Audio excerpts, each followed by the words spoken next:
السلام عليكم ورحمة الله وبركاته. أهلا بكم حكاية الكرة مع عمر. إيه موضوع الزمالك والبوليكا اللي هو عاملها دي بقى؟ وجهة نظري الشخصية أنا كعمر،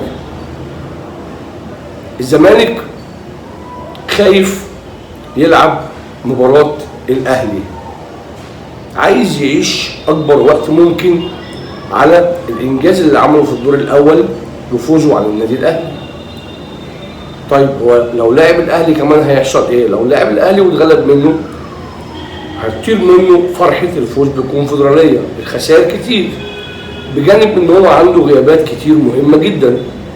عنده عمر جابر، عنده الجزيري، عنده محمد شحاته، عنده فتوح، غيابات مؤثره ما يقدرش يواجه الاهلي بدونهم. طيب ايه اثبات كلامك ده؟ يعني ايه اثبات الكلام اللي انا بتكلم فيه ده ان هو خاف؟ الزمالك كان عنده جدول مباريات الدوري ومستلمه من قبل كده.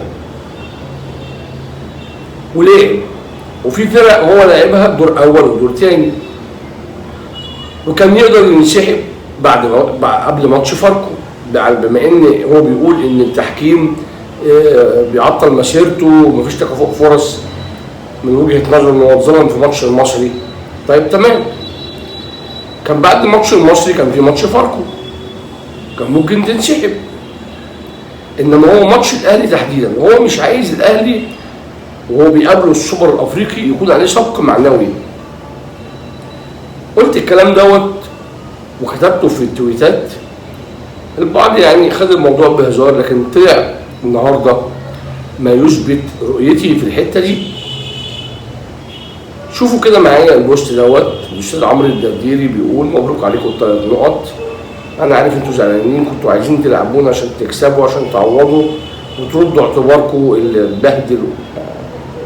والله هو اللي محتاج يرد اعتبار يا عم عمرو انتوا، يرد اعتبارهم الستات والخمسات والاربعات والثلاثات.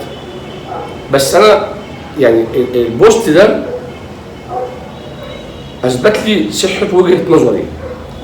الزمالك يا جماعه ولا طلبات ولا مؤجلات ولا الكلام الفاضي ده كله اللي احنا سمعناه.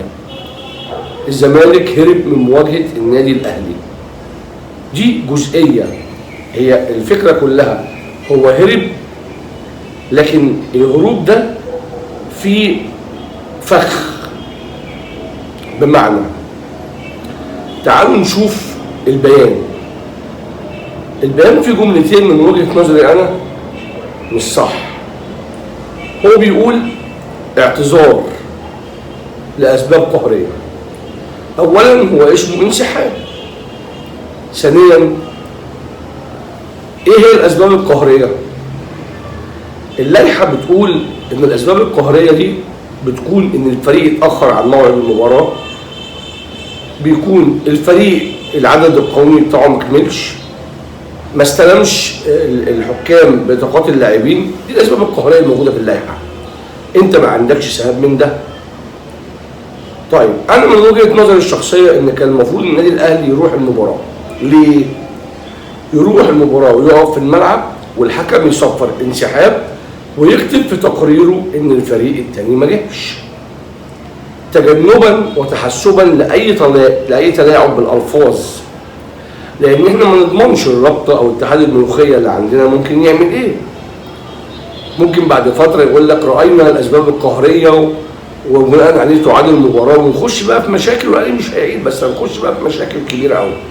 او ممكن ان بيراميدز في الامتار الاخيره من المسابقه لما تقف على ال3 بوند مثلا دول يعمل مشكله ويبدا يستغل الورقه ديت، وهو كده كده الزمالك متونس معاه. فالفكره كلها انا كنت احب ان احنا نروح ونقعد في الملعب وما يجوش والحكم يصفر انسحاب والتقرير يتكتب.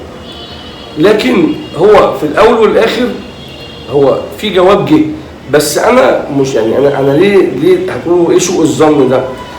سوابق اتحاد الكوره كتير وبيخبوا جوابات وبيخبوا مراسلات. فانا النهارده الموضوع بالنسبه لي يعني انا برضو شايف ان هم هيبقى فيه مشكله. طيب الزمالك النهارده هل هو انسحب من الدوري ولا من ماتش الاهلي بس؟ لو هو بيتكلم زي ما بيتكلم بقى بيقول لك عندي مطالب وما اتحققتش، اذا الماتش الجاي بتاع سيراميكا مش هيلعبه. طب لو لعب ماتش سيراميكا، يبقى كده الزمالك كان بيهرب من مواجهه النادي الاهلي واضحه وصريحه، ما فيهاش كلام تاني. الخوف كله من اتحاد الكوره، ما نعرفش ان هو في العقوبات بيقول ايه، ان برضه هيوقع غرامه حسب ما يتراءى للجنه، اللجنه ممكن ما يتراءاش ليها حاجه. فانا النهارده الموضوع بالنسبه لي مقلق شويه، بس يعني ما علينا، هو الاهلي موقفه القانوني سليم وهنشوف بقى. يعني هو الزمالك عايز ياخد الاهلي لمشكله في الامتار الاخيره من الدوري، بمعنى النهارده لو المنافسه بين الاهلي وبيراميدز احتدت وراحوا عاملين فكره ان احنا كان في اسباب قهريه واحنا ما انسحبناش وعايزين نعيد المباراه وعايز يلعب الاهلي في الامتار الاخيره والاهلي يبقى مجهد ويعمل المباراه عشان يفوق، عشان يعني يضغط على الاهلي لمصلحه بيراميدز. انا بشوف كده، يعني هو الناس تقول لا رؤيتك بعيده شويه، بس صدقوني والله انا يعني ده احساسي. وانا حتى امبارح لما كتبت وقلت بيهربوا، بعض الناس قالت لك لا يا جماعه يعني ما فيش الكلام ده. اهو النهارده البوست بتاع الدرديري بياكد كلامي، هم عايزين يعيشوا اكبر فتره ممكنه على فوزهم في الاهلي في الدور الاول. الاهلي كتير جدا كان بيبقى عليه الفريق ناقص وبتاع، وعمره ما قال مش هلعب، بس قدر الاهلي. والله الاهلي يستاهل منافس احسن من كده بكتير قوي، ومصر تستاهل اتحاد كوره احسن من كده بكتير قوي. طيب البيان بتاع الزمالك ما استعرضش المشاكل اللي هو انسحب عشانها، يعني هو ما قالش انا انسحبت علشان كذا وكذا وكذا وكذا وبناء عليه لم يستجيب للطلبات، ما قالش. كل اللي قاله اسباب قهريه وبنعتذر عن المباراه. فبرضه دي يعني انا مش شايف الموضوع رسمي قوي، وربنا يخلف ظني يعني ويبقى الموضوع مش كده بس، وهننتظر ونشوف هل مخاوفي دي في محلها ولا لا. وان كنت اشك، انا بحس ان الزمالك وبيراميدز بيخططوا لمؤامره على الاهلي، وفي الغالب يعني يعملوا اللي عندهم. الاهلي ده شعب وراه جمهوره يقدر يدافع عنه كويس قوي، لكن اللي بيحصل ده اسمه مهزله، وانا منتظر اشوف هيلعبوا سيراميكا ولا هينسحبوا، عشان الامر هيختلف كتير قوي.